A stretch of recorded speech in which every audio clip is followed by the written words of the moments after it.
But the funny thing is when you look at me and know and just see me, because I feel like I'm really nice and I love everybody, right? Even like I just love I just want everybody. to give a quick shout out. Hold on to your Yeah, thought. Ocean, one of the first comedians that used to put me up. You had a room down with the OC or something, yeah, with yeah, Hermosa Beach or And some me. shit. And yeah. He me. used to put me up all the Yeah. time, man. Never forgot that, bro. So yes, Ocean is a great dude. I, Yeah, I And appreciate And known for that. Yeah, yeah. so Like that's what I've I'm never saying. heard a bad word about you, So not I once. think what people think about me is they not knowing where I grew up. Or I don't think I even have to justify it, or just knowing that they just go, "Oh, Ocean nice, he out here trying to get girl." That's because that's my thing. I love women. I'm out. Ocean be fucking bitches. Yeah, basically. So that's what you on. That's what you see me on.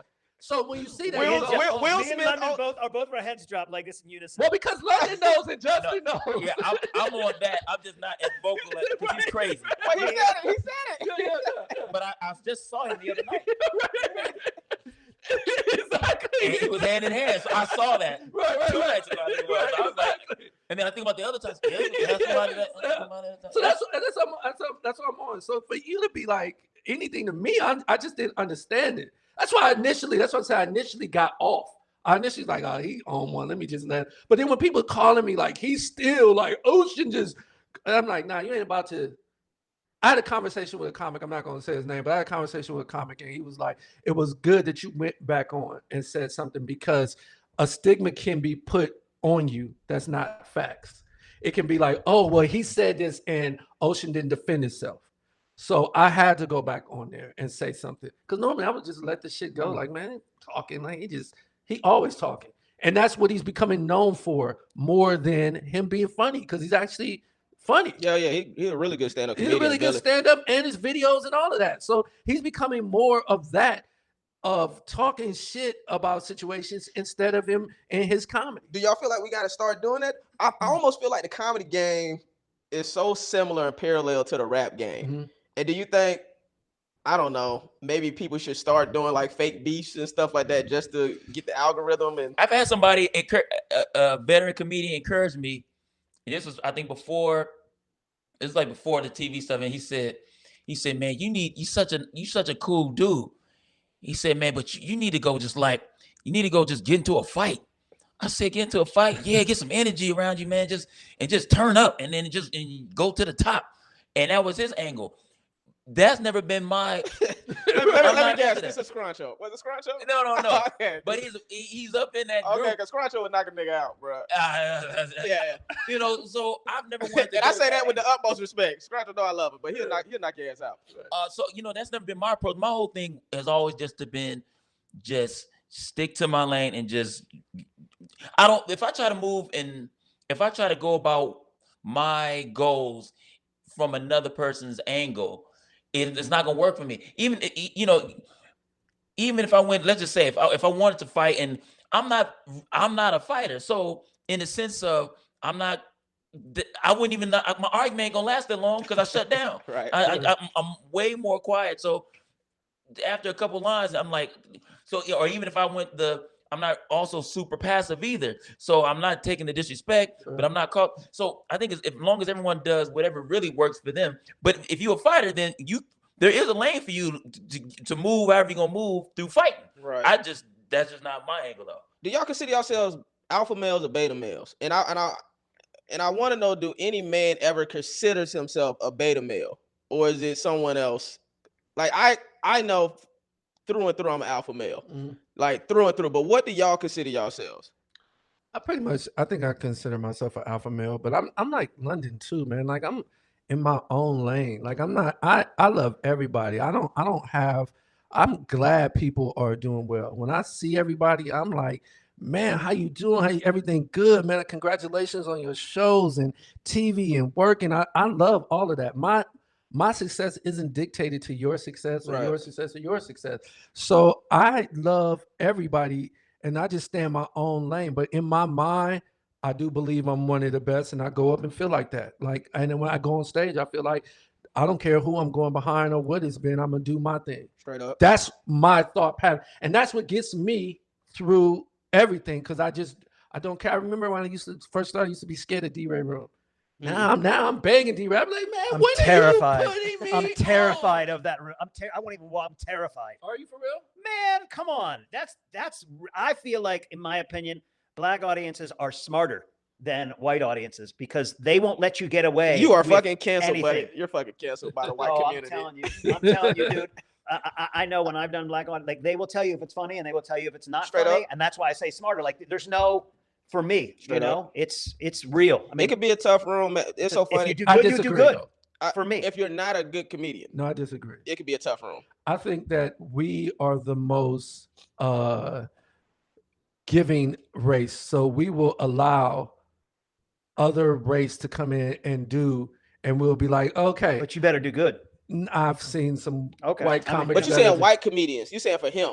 I'm saying right. he will get more of a pass More coming grace. to grace, Yeah. coming to the thing about comedy though is it's all about relatability. Mm-hmm. So like people go, well, white audiences are more, they're easier. No, you just got to relate to them more.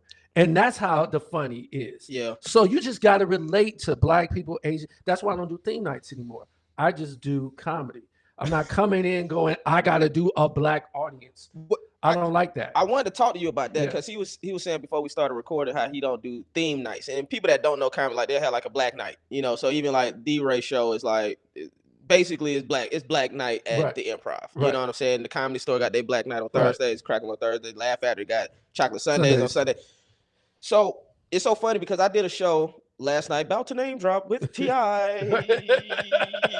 What club was you at? What you know about that? You came to the club. I was at Atwood. Where were you at? I was at the Dime. Where you was at? I was a new spot. Jay Davis had a spot off of like East Hollywood. Damn, he was everywhere last night. So let me tell you how he must have ended at the Comedy Store. What time was that last night? He probably it had been like 10 something. Really? It just hit 10. He wasn't there by 10. He was still, I think, en route. Okay, so I did the Dime, right? And it's my Adam Hunter did a show, right? And he asked me to do the show. It's basically a glorified bar show. Right. The Dime, y'all Right. been to the Yeah. Dime? It's like a lounge. A lot of industry people hang out there. Not exactly sure why, Yeah. but because it's so small. So small. Um, Dion D-Day there Sunday. he did every Sunday. Well, he was there Sunday. Okay, so a part of me when I did that, the same way I felt at this other spot I did where a fight broke out, the same spot where Mike Tyson had a gun pulled out, like a dude pulled out a gun, and Mike Tyson was in the I audience. refuse to do that room. Yeah, I agree. Okay. So even before that happened, I was like, why the fuck? I've accomplished too much shit to be performing at these types of venues. But I try to humble myself and say, you know what, Justin, you trying to work on your art, you trying to work on your craft, you need some stage time, you not fucking selling out across the country. Go do. So that's what I tell myself to make me do these rooms. Right. So again, at the Dime last night, I'm thinking, I don't really want to be here. But Adam is a nice guy. It's his room. He thinks I'll probably add some type of value Right. to the show, and let me do it. So I did the show, and I'm like, and I still did. I had a good set. T.I. went up. T.I. had a good set. You know what I'm saying? I forgot the point of why I brought this fucking story up. But so doing certain rooms, elevating. At what point do y'all feel like we have to elevate the shows and the venues that we're performing at?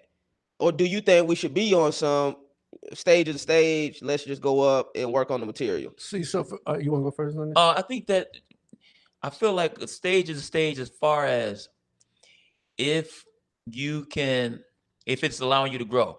For example, so I like that. we all used to do Marty. So when we did Marty's, or some of those earlier stages where let's say if a comic don't even understand how to write a premise, Right. then Marty's might be good for him. Right. It's not the fact that it's an open mic. It's the fact of what we're getting from these mics. Because sometimes an open mic, we call it that, but really what we're looking for, I think, or what I'm looking for a solid audience. So if we in the garage, but the audience is cool and I get that joke off, I'm like, okay, cool. That was solid. Right. Because then you could go do a theater, but if you're doing a theater in a prison where people ain't listening and whatnot, that large crowd in that nice Fox Theater in Atlanta with people who are not connecting, you didn't really elevate that particular night. Right. Then you mess around and every now and again we'll find a jewel in the corner and we say, oh shoot, like Jay Davis' room last night, shout out to him. It wasn't even packed, but they were super attentive. I was like, shoot, I got that off and I was able to try that without the risk of like, oh man, the people watch. Nobody, they just gave me the energy. Or even I did the Chateau with Royale for his son. It was me, Chris Spencer, David Arnold, Tip was there. Yeah, that was a great picture. You said at the Chateau? Yeah. Oh yeah, I love that So spot. They that set me up. room, small in the mug, Right. but the way it's designed, the acoustics, the laughs hit, It's perfect. and it ain't. I don't know, maybe 100 people. I don't know how many people. It's real intimate, but it's just enough. It gave you the Laugh Factory energy, Right. tighter. So even though really it was does. smaller, it was still effective. So I think, to long as the room is giving you, is set up for what you feel you need to grow with, then I think it's solid. Yeah, I think what I was gonna say to that. Josh, you want to go? Or? No, go ahead. Well, I think to your point, and I like your point, but I think that Justin, when you're going into doing rooms like that, you want to go in with a set thing that you want to work on, and not worry about if there's a mad audience there to it, because you're just going in with, I have these jokes I want to work on. Right. I will go into a room and go, these, like I might have 15 minutes, but these are the jokes, and I only have 7 minutes of new stuff that I'm working on. I'll be like, good night, because I already know the other is going to work. Right. So there's really no point to be doing stuff that you already know work. That's just for your ego, just to go, oh, I can make these people laugh. But if you go in going, the bigger picture is, I need to work on these jokes, and this is what I'm going to work on. I'm going to sit in this pocket. Because you guys, we all got to remember, and this is something I try to do, is now that we're all so good, because everybody in this room is good at comedy. Right. So we're all so good at comedy that now we want that always laugh. But we got to remember, when we first was starting, we wasn't getting them laughs. We had to get to the point of where we're at now. And the thing that me and Dion talk about is we're always writing nonstop. You come and see us one year, you won't see the next same material the next. And to get to that, you got to be in those spots that are uncomfortable, and you go, okay. Remember when you first did open mic and somebody would chuckle, you'd be like, oh, that shit's going to really work in a real crowd. We got to get back to that. So if you do that where you're like, oh, well, that's going to really, really work. Okay, that part worked. That part worked. Oh, that part worked. Then it's all good. Y'all ever feel like y'all performing or have to do certain material or do a certain level of good depending on who's in the audience, whether it be certain comedians or celebrity? Or depends on the room. Like what Ocean was saying, for me, I look at it like a speed bag. When you hit a speed bag, pull your mic a little closer. I look at it like a speed bag. Like, you're just hitting it. You're not supposed to be thinking. So when I do a small room like that, I'm literally just saying the words to say the words to say the words to say. So it becomes a knee-jerk, an automatic reaction. So no matter what happens at a show, I have the words. Like when you get a script and you can say it, old person, young person, you can say it. If I gave you direction, you can say it, because you know that script so well that any direction, anything that happens, you can stay with your script. So then when I go in front of an audience, like you just said, depending who's in the room, it doesn't matter. I know what I have to do. I'm going to do it whether you're in the room, whether your mom, your sister, your brother, who's ever in the room, I'm doing that joke. How y'all feel about that? I understand your question. So for me, I don't care anymore, because I don't really think that comics are the bookers. I think, you know what I mean? So like us as comics, when we first started, we be like, oh, we got to please our peers because they might have a show. And I don't even, right. That's not even a thing for me. I'm all with the bookers. The bookers know who's funny and who's not. If you're working, and I'm friends with all the staff, the waitresses, the managers. That's who I care about. And as long as I'm doing well when they're in the room, I'm good with that. I want me down, I get it. Hate that I keep winning. Stab my back is tempting to all those who willing. The ones think I'm privileged. Hard work went into this. Lost friends, God bless. Cut hoes off too much stress.